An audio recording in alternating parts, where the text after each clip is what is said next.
Never thought an affordable EV could look this good? Well, the 2025 BYD Atto 3 just changed the game.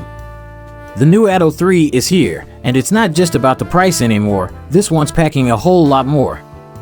We're talking a sportier, more dynamic design, better road handling, and an interior that feels straight out of a luxury model.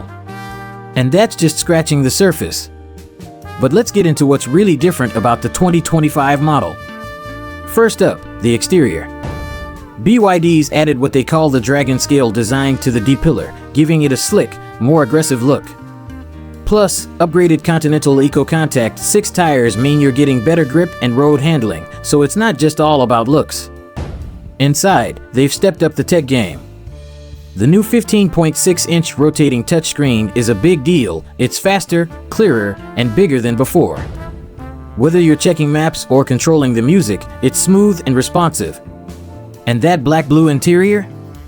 Classy, but still understated, perfect for those who like their style a bit more refined. Now, charging is where it really matters for EV drivers, right? Well, the 2025 Atto 3 can now handle up to 88 kilowatts at DC fast chargers. That's a bit quicker than the previous model, so you're spending less time charging and more time driving. With its improved design, faster charging, and tech upgrades, the 2025 BYD Atto 3 is ready to take on competitors like the Hyundai Kona Electric and the MG ZS EV, but at a price that'll make you think twice about going anywhere else.